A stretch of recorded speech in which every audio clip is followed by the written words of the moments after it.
Good afternoon, everyone. Tasha here from Ugly Duckling Nails. I'm just getting my computer set up on the side. Whoop. I know that Christical, I think, is joining us in the comment section today, so she'll be hanging out in case anybody has any questions that I may not see that need answering. Just gonna wait a couple seconds here and let some people pop in, hopefully. Whoops. We're going to be creating some wood grain today. Just on one nail, but we're going to create a wood grain effect, and then we are going to either put a snowflake or the word joy over top. So I'm going to let you guys decide that.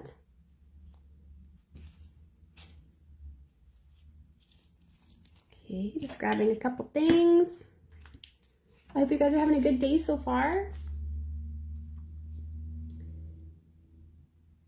I'm just gonna make sure that the chat is working here too, because sometimes I can see it and sometimes I can't. Oh, Christical is here. There she is. Okay, perfect. Hi, Chloe. Hi, Christical. Awesome. Okay, so we, for those of you that are just popping in, are going to create or recreate one of these designs here today. We're going to create a whitewashed kind of wood grain effect in the back, wood grain inspired. And then we are either going to put over top a sugared snowflake or the word joy. So I asked on Facebook and Instagram which you guys wanted to see, and a lot of people said the snowflake. So I think that's what we might do today. Hi, Hannah. Hi, Jade. Hi, Delia.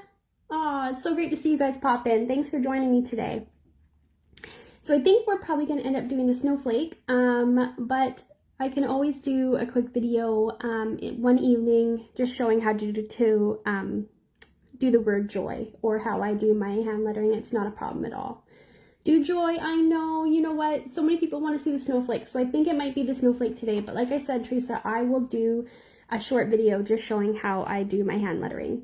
It's not a problem. Hi, Natalie. Oh gosh, from Belgium. It must be so late there. Why aren't you sleeping? Hi, Natasha. Okay, so let's jump on into it. So I've gone ahead and I have taken one of our Tippy's tips and I've just filed it down a little bit just to soften the almond shape. I've done 2 coats of number 44 gel polish on here and fully cured. Next, I'm going to bring over my trusty crystal palette here, and we are going to custom mix the color that we are going to use to create the wood grain in the background.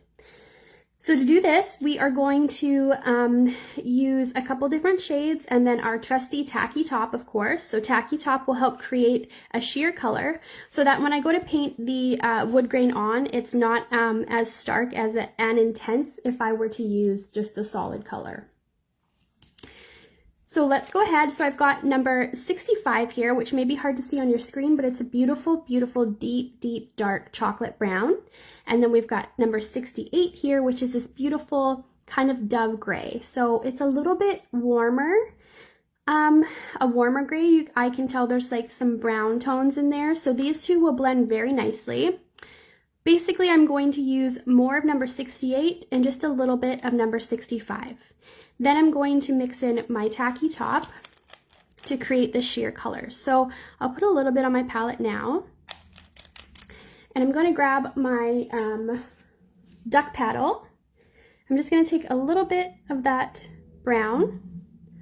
We'll start mixing it in, because remember, dark colors can very easily overtake lighter shades, which this, look, I barely used any of that brown, and it's very much turning the gray brown, which is fine because that's what we're wanting anyways. I just wanted a gray toned brown. I didn't want it too warm. We do have some really beautiful warm browns in our range, but I wanted to keep this cooler because typically when you look at whitewashed wood, it is kind of a cooler toned underneath the whitewash. So we're just going ahead and we're mixing that. So this is going to be a solid color until we take some of that and we add it to our tacky top. So by adding any color of gel polish or color gel to tacky top, you're going to create a semi-sheer or sheer shade. Now just keep in mind, it may not be completely sheer just because the colors you are mixing are opaque to begin with, but it will make them less opaque for sure. I may add just a little bit more tacky top. It's hard to tell when it's on the palette, but hi, Micah. Okay, we'll add a little bit more.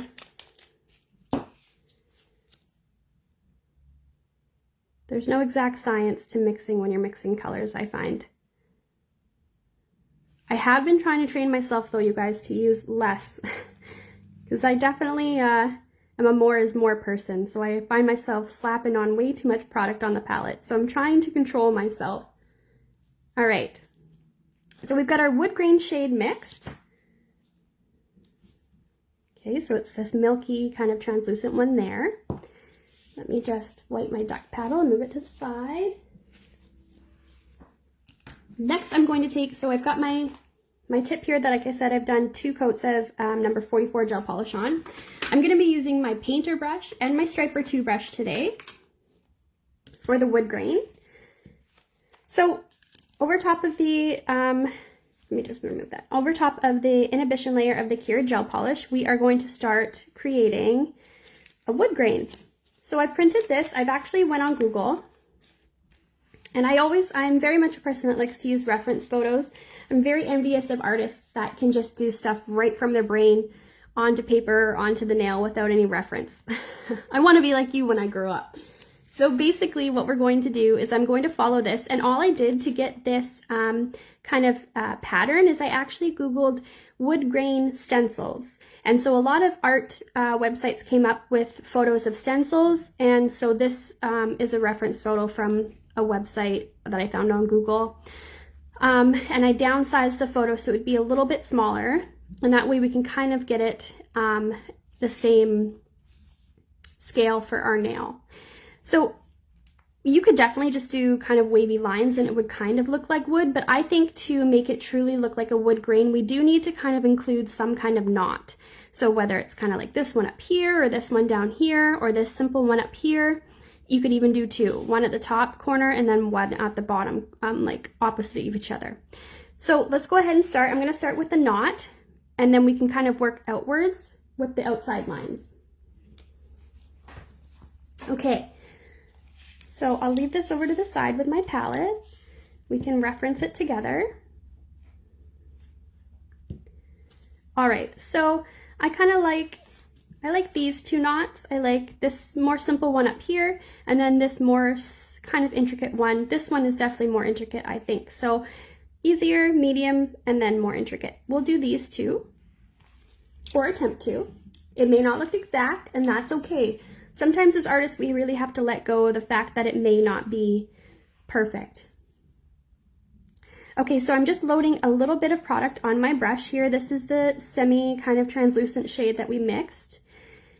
It may be a little bit light at first, but we can always build up the color and the pigment. It's easier to add, it's harder to remove, especially when you're doing a more intricate design. So I don't have a ton of product on my brush.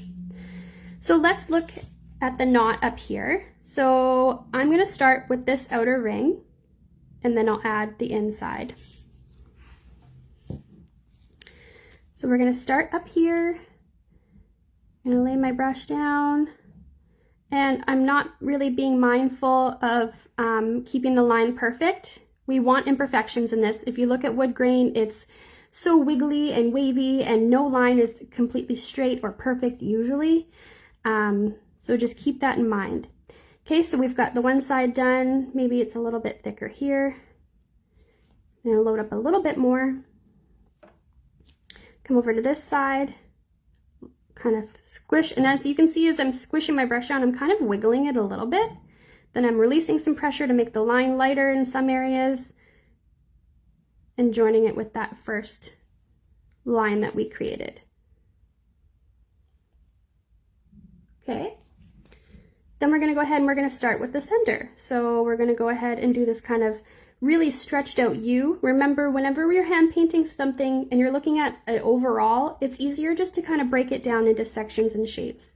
It can be really overwhelming at first when you're looking at a picture as a whole, but when you take a second to break it down into shapes and sections, it can become more manageable. Okay, so grabbing a little bit more product on my brush. So it's a little bit skinnier up here. come down, maybe a little bit thicker near the point here. Then I'm gonna lift off because I don't want my brush to kick out when I try and loop back up. I personally like to kind of come off, and then if I need to drag and make another line on the other side, I don't try and like to loop it around. I take off my brush and I'll start at the top and then work my way back down. Okay, you know what? We may have a little bit of extra room in here, so I am going to create a thin line in there, and then I'm going to start up here and loop it down. So we've got the start of our first knot. We following along okay? All right, so then let's start our second knot, which is this one here. So let's start this one a bit opposite, because this is going to be more in the center, or not as close to the edge of the nail as our first knot. Let's start in the center and work our way out.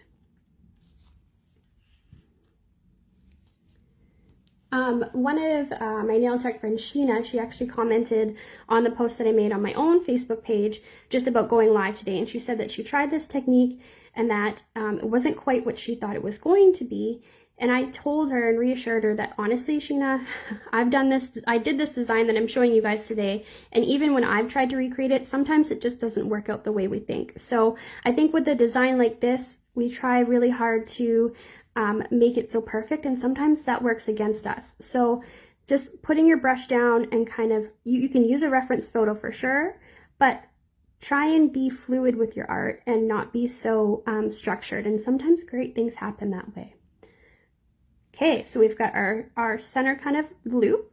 Now we're going to work on the tiny details on the inside. So it kind of has this little thing here and then a tiny little thing there. So I'm going to pull down maybe and make it a little bit thicker. I'm wiggling my brush a little bit, you guys. Then we'll put a little itty bitty one there. And maybe, oh. So we've almost created like a C on the inside. Next, it's got these little lines on the top and on the bottom. Let's go ahead and do that. So they're thinner on the outside and thicker in the middle. So we'll start a little bit with light pressure. Then I'm gonna apply more pressure on the inside and then lighten the pressure as I come up on the other side. And you can bring it up as far as you want. We're kind of enveloping or encasing this knot. Same on the top. Start light pressure, apply more when I get to the peak. See, I lifted off my brush because I knew if I tried to keep going around, for me personally, that brush may kick out. So then I'm going to go back kind of to that center point, pull some of that existing product down, and lighten the pressure on my brush. How are we doing so far? Are you guys following along okay? All right, so we've got, oh, there's a little dot there, so you know what, let's add that. It's all about the little details, right? Maybe we'll add one here too.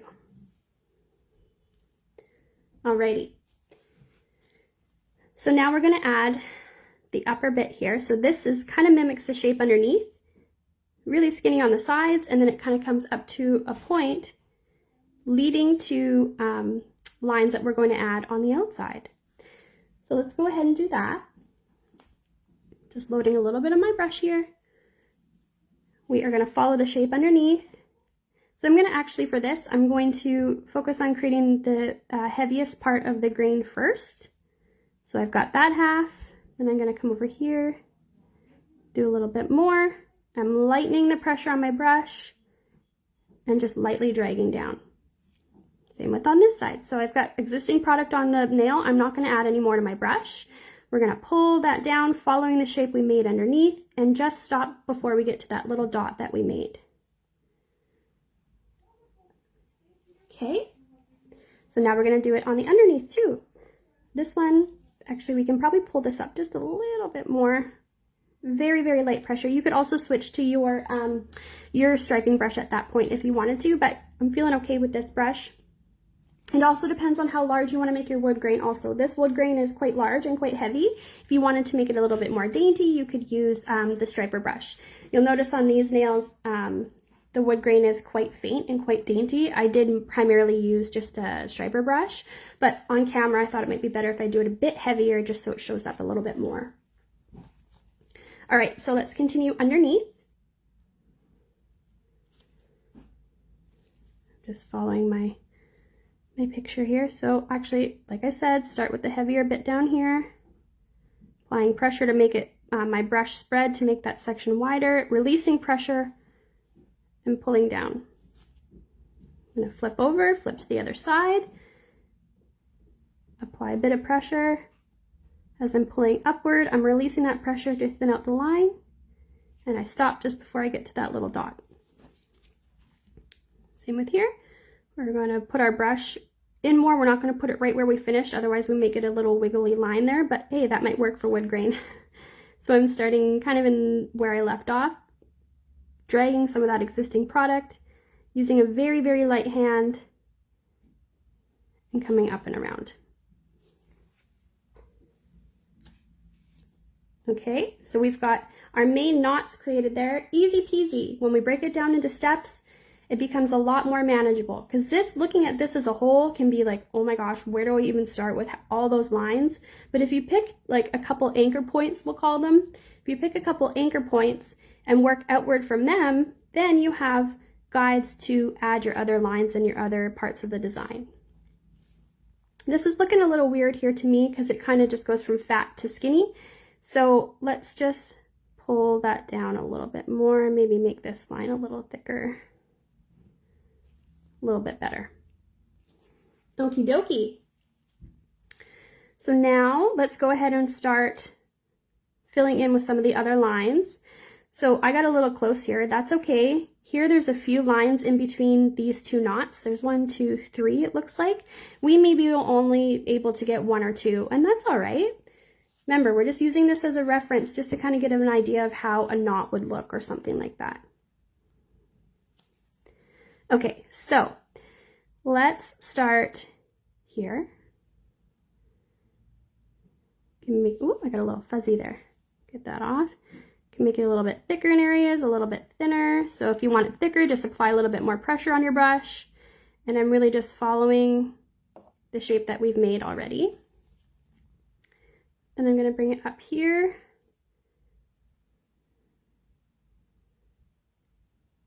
And I'm applying pressure in some areas and lifting off in some areas so it creates a thinner line. I'm going to leave this area because I think I may get in there with my striper brush. So we'll have a variation. We'll have thicker knots, we'll have some thicker lines, and then we'll have some thinner lines too because we'll break out that striper brush. So let's go over here on this side. Same thing, we'll apply a little bit more pressure, make that outer line a little thicker. So I need a little more product. A little thicker. And as I'm coming up here, I'm going to lighten my hand, maybe a little bit thicker there, whoop, and bring it up towards the cuticle area. Oh, I'm just seeing translation here. What colors to put? Oh, I will list all of the products that I've used today once I post the video after. So I will always list the colors and products that I use once the video is finished. But if you'd like to know now, I'm using number 65, which is a deep brown. Ooh, ooh, ooh. And number 68, which is a soft gray, which is like a soft, warm gray.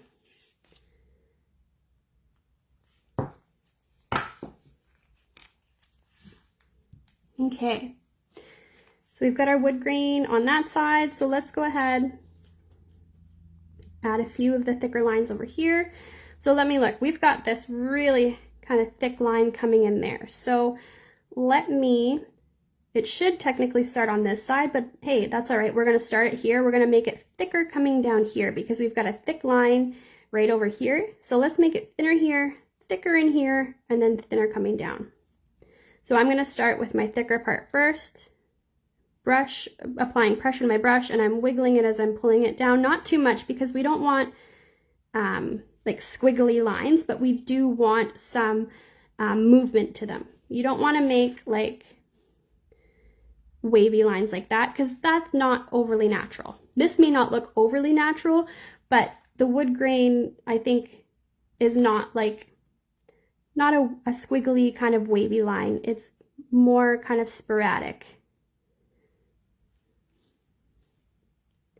Start off thinner, apply more pressure. Can you kind of see the difference between those two? Maybe hard to see, but. Okay.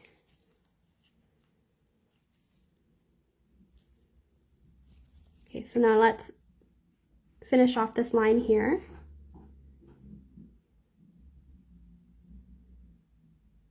Come up, and then I'm really using very little pressure. And as you can see in our photo here, as we're moving away from the knots, around the knots, of course, it's very curved because it's following that imperfection in the wood. But as it moves to the outer edge, and there's no interruptions in the wood grain, it's just very, very drawn out, very loose, wavy lines. So let's kind of do that over here. We'll start maybe a little bit thicker,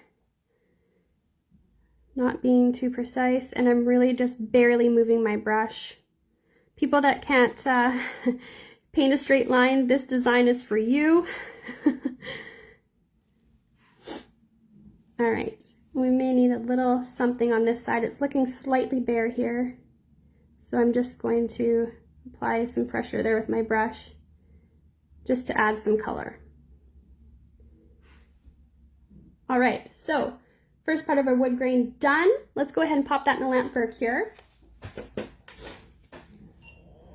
Give that a nice cure. For anybody who hasn't used Ugly Duckling gel polishes, if you're doing a full color application, we always recommend a 45-second cure in our LED lamp, or sorry, 60-second cure in our LED lamp.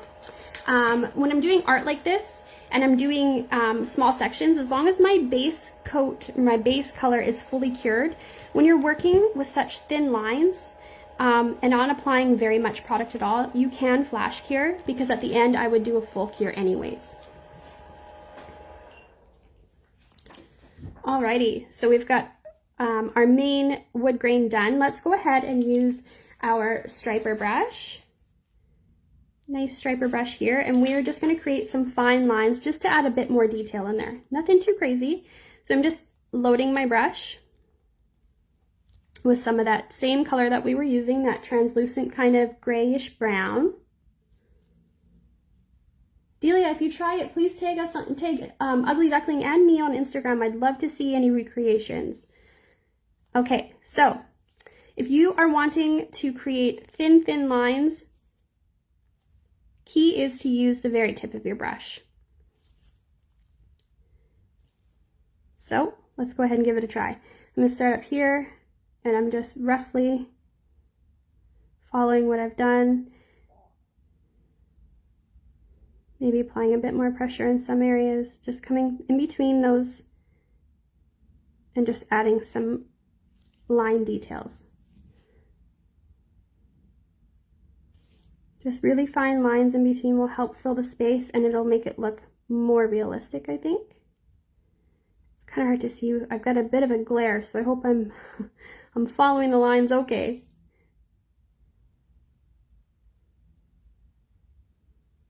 Just following those lines that we first laid down. And I'm not, you can notice I'm not really grabbing more product. I'm pretty much just using whatever's on the brush. This is going to keep the overall look nice and light and not too heavy. You could also add a variation of color at this point if you wanted. If you wanted to use a little bit darker brown, you could add more of the number 65. And so it was a little bit darker, but I want to keep it light. And once we get all of our wood grain, we're actually going to go over it with number 193, which is our milky white gel polish, to kind of create that whitewash effect over top and soften the underlying brown work that we've done. I'm going to leave the knot alone. I don't know, I'm scared. No, I'm going to add a little bit. We're going to add a little in there. Why not, right? Why not? Get it? Why not? Sorry, I had to. I think it's funny. I love a good pun. Okay.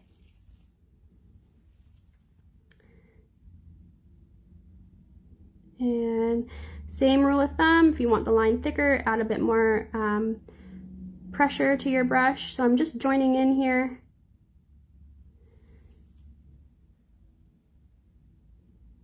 Hi, Eileen. Oh, it's so good to see you.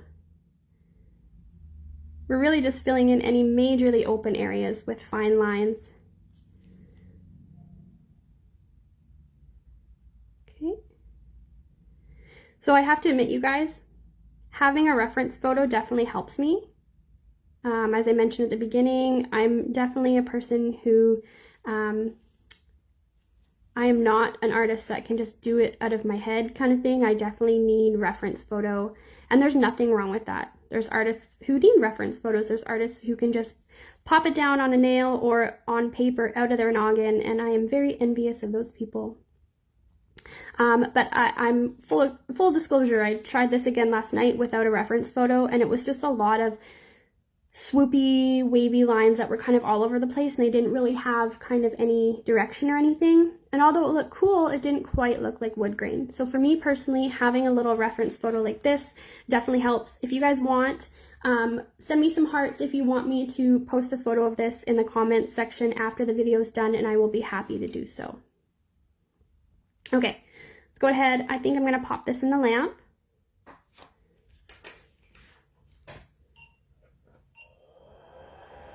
Would you say this pattern is ingrained in you? Honestly, Eileen, thank you for that. You know, Eileen and I connect on many levels, but puns for sure is our thing. So thank you for that. Yes, it is ingrained in me for sure. A reference photo, yeah, I do too, Delia. Delia, I hope I'm saying your name correctly. Please correct me if I'm wrong. Yes, for sure. I will put the, great. I saw lots of hearts coming up there. So I will definitely put the reference photo in the comment section once we're done for you guys to have on your own too. And the reference photo is quite large. So before I printed it, I made the scale 25%, I think, 22 to 25%. So just so it was more manageable to try and fit it on a nail. All right, so let me just put my lids on my brushes for now. We're gonna go ahead and we are going to grab, look at that wood grain, that's so fun. We're gonna grab our number, Delia, okay, perfect. We are going to grab, I think, you know what, this crystal is so sparkly, I think it always wants to steal the focus, so I think that might be better. So I'm using number 193, which is our one of our newer gel polish shades, and it's our milky white. So I'm going to go ahead and I'm going to just apply a thin coat of this over top. And can you guys see the difference? It might be hard on camera. Let me just see here. So I've got my milky white all the way over here and nothing on this knot. Can you just see how it kind of softens it and blurs it a little bit? I like that look. I mean, if you wanted to leave it just as is, you definitely could. I may even add a second thin coat. That's the beauty of number 193, our milky white gel polish, is that it's milky enough that even one coat, you notice a difference. But if you want to build it up a little bit, adding a second coat will make it that much more kind of muted. Okay, let's pop that in the lamp. Whoops. Press start. There we go. Okay, so quick recap. While that's curing, we have got number 65 gel polish, that beautiful deep chocolate brown. Number 68, this beautiful kind of warm dove gray. Then I use number 193, which is our milky white gel polish over top once we've hand painted the wood grain. To get our wood grain color, I took number 65 and number 68, mixed them together to create this kind of muted gray brown. Then I dragged it all the way down here and mixed it with some of our tacky top coat to create a sheer color. So for me personally, I wanted the wood to be very soft. So by using a sheer shade, it helps us create that. If we were to use a completely opaque color, even the finest lines would look very heavy because they would be very stark and very bold. So by creating a translucent or milky kind of shade, it already softens the look right from the get-go. And then by adding the number 193 on top, it just softens it even more. So here's with one coat of number 193. I'm going to do a second one, guys, just because I feel like it. You've been wanting to try wood grain? Well, perfect. I'm glad you're able to make it. Like I said, if you guys recreate any designs you see that me and Christical do, then please be sure to tag us, because we always love seeing recreations in your guys' work when you, well, when you do anything, but especially when you're working with Ugly Duckling products. We always love to see. All right, so here's that second coat, and I think that's just what I was looking for. It softened it even more. Let's go ahead and pop that back in the lamp for a cure. I'm just going to look at the questions here. That blotch of brown that you mixed sort of looks like a reindeer. Aw, it kind of does. This one? That's cute. Or a kangaroo. Let's go with reindeer though, because it's Christmas time. Actually, I had some people ask me when I posted this about this nail too, and I have a little tip for you, because let me tell you, I tried to hand paint a deer without any reference, without any photo, and it looked the exact opposite of what a deer should look like, whatever that may be. But I'm telling you, I'll be the first to admit, it did not look like a deer. So what I did was I actually used a stamping plate. I stamped the image down, and then I took my red Ugly Duckling art gel and I traced and painted over top of it. So I used it as a guide, and then I sugared that red art gel. So stamps are an awesome tool as well, and you can use them to create designs like this too. So stamp the reindeer, painted over top, sugared, Bob's your uncle, and you've got a deer that looks like a deer. All right, let's go ahead now. We are going to seal this nail with matte. Our award-winning matte, of course. Oh, Natasha, you're so sweet to me. Thank you so much. You're always so supportive. I appreciate that. And you are wonderful. Okay, whoop, need a little bit more on my brush there. Being a little too stingy. Alrighty. Popping this back in the lamp for a cure.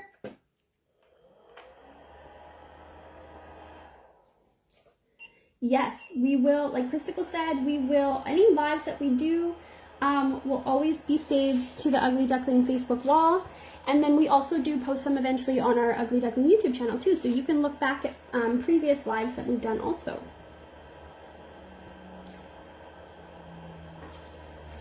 Alrighty. Where are we at for time here? Okay, doing okay. So I'm going to grab, next step, we're going to do our little snowflake here. Now this is my first snowflake of the year, so go easy on me. Okay, let's go ahead, let's give this nail a wipe, reveal that beautiful matte finish.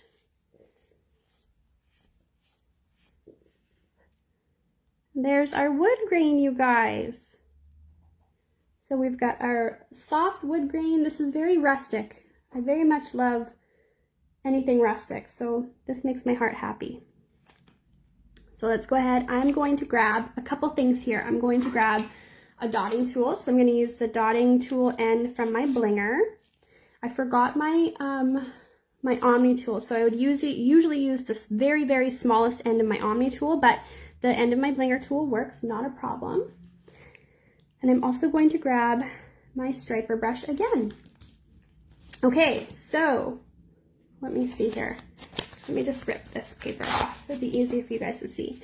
So before, I used to just go in haphazardly and hope to goodness that my spacing for snowflakes would work. A lot of the time, they would end up really wide on one section, like there'd be a lot of gaps in between the lines, and then on one section they'd be really squished together.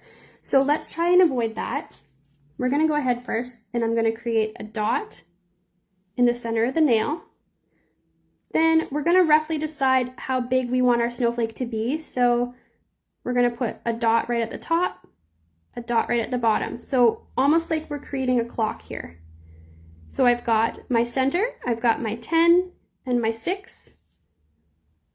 Let's go ahead and do the 3 and the 9. Okay, then we're going to go ahead and we're going to add the other dots. So now we know roughly where in between here would be, where in between here would be, here and here. Rather than just trying to start at one point and work our way around like this, a lot of the time we just kind of get jumbled and things get cramped or too spaced out.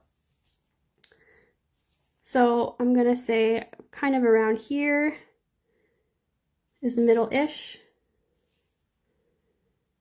Middle-ish. And remember, we kind of want to create a circle around this center. So think of that spacing wise too. You don't want to put it over here. You want to put it out here so that if you were doing a connect the dots, you would be creating a curved line. Okay, so one here looks about center and one here looks center-ish. Pretty darn good. That'll give us more of a guide when we do add our lines and stuff like that. So let's move that to the side. Let's go and work on our nail. So I'm going to go ahead and I'm going to add that center dot first. So I'm just going to look at my nail here, roughly see where the center is. Let's just say here, hopefully, ish.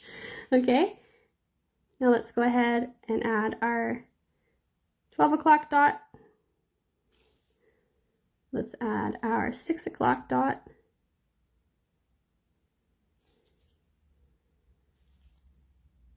Our 3 and our 9. Whoops. Okay. Now let's go ahead and add the ones in between. Little dot there. There. Here. And here. Okay, so a rough guide, it may be off slightly, but at least this way we have a better idea of where our lines should be and are going to be. In a true Tasha fashion, I'm making a mess. Are we surprised? Probably not. Okay, so I'm going to take some of my red art gel and I'm going to plop it on my palette here. I've got my trusty crystal palette beside me. And we are going to load our brush. Now, whenever you're doing line work, you want to make sure that you don't have a bulb or bulge of gel at the tip of your brush, especially doing line work. Okay, so to load your brush properly, take some product, put it on your palette, and I gently wiggle my bristles and I'll flip my brush as I'm doing that. And this will help coat the hairs on my brush evenly, so I get good coverage without having a big bead of it at the very end. Our art gels are very pigmented and they are a bit thicker in viscosity. So if you're finding that they're a bit too thick for you to work with, if that's not your preference, you can add a tiny bit of tacky top and that will help thin it slightly, just a little bit, and that'll help make it a little bit more fluid for you. Okay, so just like when we were doing our wood grain, we are going to use mostly the tip of our brush because we want to create thin lines. So I'm going to, and you notice that I didn't cure any of these dots, and that's for a reason. So that way we can actually use some of the product from the dot. So I'm putting the tip of my brush in the dot and I'm pulling down towards that center dot, and I'm not going to stop. I'm going to go through that dot and down to that bottom one. Now I'm actually going to keep going. I'm going to just pull this dot to a bit of a point, flip my brush in that top dot, pull up, and we're going to create a little point. It's a little off center, but that's okay. Okay, so we're going to repeat that step, and if it's more comfortable for you to work out from the center dot, you can do that too. Let's do that here, because it may be awkward for me to try and pull this way, so whatever way is easier for you to pull. So I'm going to start in that center dot, get the tip of my brush down. We're going to pull, pull, pull, pull, pull. We're going to pull all the way through that dot once we meet it to create that point.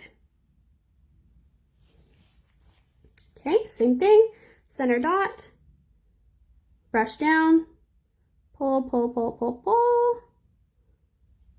My line kind of broke here a little bit, so I'm going to start further back a little.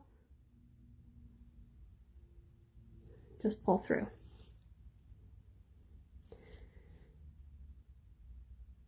I'm putting a tiny bit more product on my brush just because there's not a lot of product on those dots, so I still want to have a little bit on my brush, but not have it completely loaded. So come through, pull, and actually, let's do the opposite here. So I'm going to continue where this nail or where this line went through that center dot, and we are going to pull over to this dot. I'd flip my client at this point, pull through.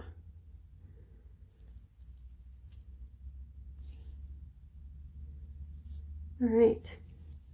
So it's more comfortable for me to pull from the left to the right because I'm a right-handed person. So start, I'm not going to start outside the dot. We'll go back and we'll make the point in a second, but I'm just going to start in that center dot, pull over to that middle. Then come where this line first started, pull from the center and down. So as you're working, you'll figure out what way feels more comfortable for you to pull. Don't be afraid to move your clients too. All right, so we've got the outer part of our snowflake started. Let's bring my other snowflake back for reference. So then we've got some smaller lines in the center. So let's go ahead, and we're sugaring this. So I forgot to mention, do not cure this as you're, if you want this sugared, you cannot cure while you're working. So I'm gonna go ahead, add a dot there. We're adding a dot in between each line that we've created.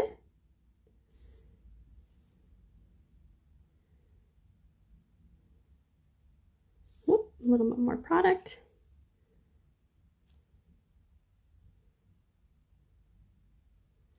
Okay. Now we're pulling down, and I'm using a very, very light hand because I don't want these lines in the center to get too heavy. Pulling down. And switch my brush. Instead of pulling this way, I'm pulling this way.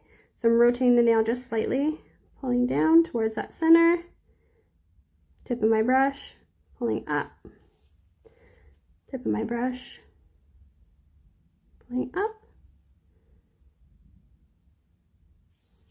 and this side we'll pull over. So I'd rotate my hand, my client's hand slightly. This one, pull up into the side. Now these dots have a little point on them too, so we'll just use the very tip of our brush and we'll just slightly flick out.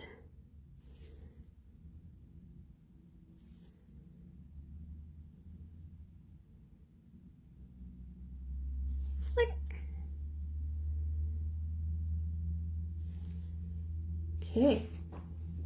Now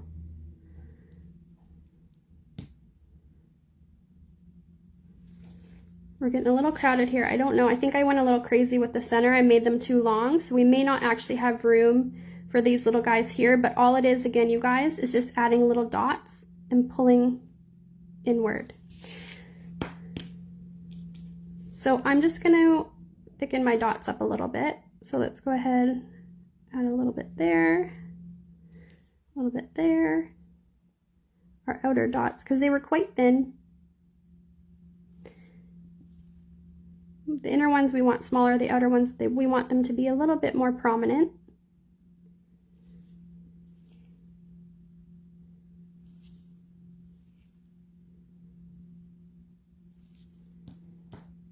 Okay, and if I need to, I'll just pull that product out a little bit more because it looks thin in some areas.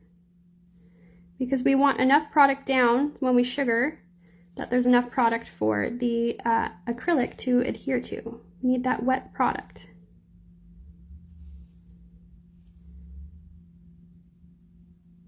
Alrighty. I think that's okay for a snowflake. I'm not going to go ahead and add those little arms like I said. Typically I would, but I got a little long here with my center ones, and that's okay. No snowflake is the same, so this works out perfect.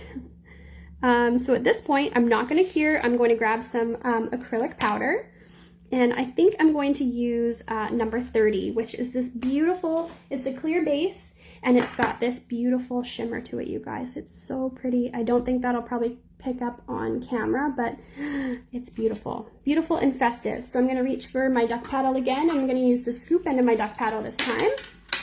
And we are going to go ahead and we are going to sugar that uncured color gel. So sugar, sugar, sugar until you see no more shiny gel. So let that gel keep absorbing that acrylic powder. The thicker areas, you'll probably notice, may start to get a little bit shiny. So just go ahead and add a little bit more.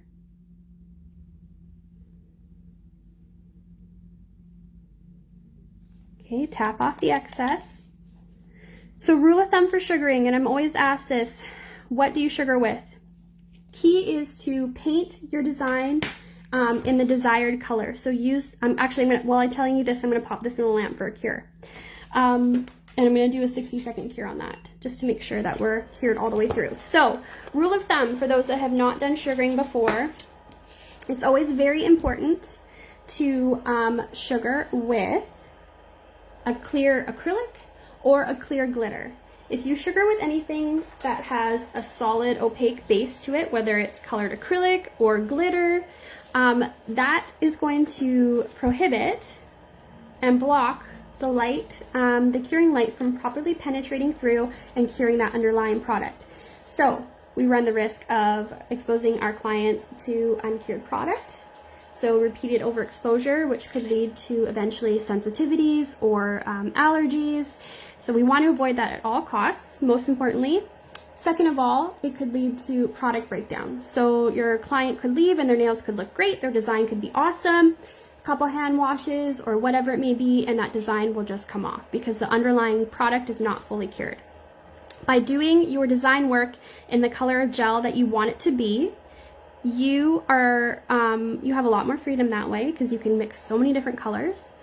And then by sugaring with clear acrylic or clear based glitter acrylic or clear based glitter, you are knowing for sure that that light is able to penetrate through and cure that underlying uncured gel. That's your lesson for today. Hey, Sandy! All right, so actually, I don't know if I have a dust brush, so I'm just gonna use a wipe. Once this comes out of the lamp, just making sure it's getting a good cure. I think it's been in there almost long enough. Yes, it has. Perfect. We are going to, I would never do that. Okay, there we go. We are going to remove, like I said, I would normally just dust that off, but we're going to remove that excess powder. And we've got our little sugared snowflake there. Now it's very, very faint in person, but it has a really, really pretty shimmer to it from that gorgeous colored acrylic.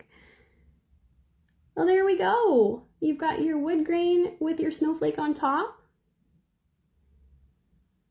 You guys could do anything on top of this. Wood grain makes a perfect background for some beautiful holiday nail art.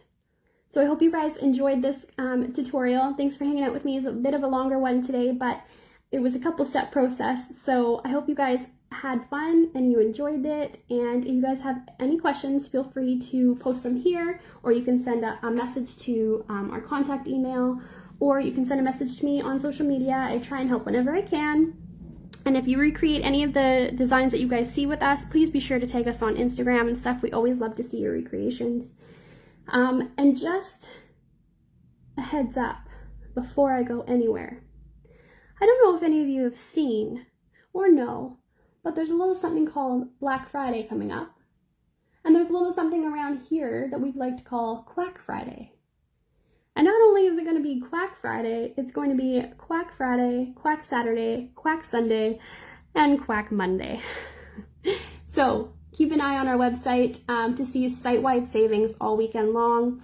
We're really excited about that. We appreciate you guys. We appreciate your support. Happy Thanksgiving to our US ducklings. We're thinking of you, and we hope you have a wonderful holiday weekend. And Christical will be coming live, as far as I know, on Friday. So keep an eye out for that. She will be live and she has something fun in store for you guys. So with that being said, thanks again for joining me for another Live Demo Wednesday. I will see you guys next week. Take care. Bye.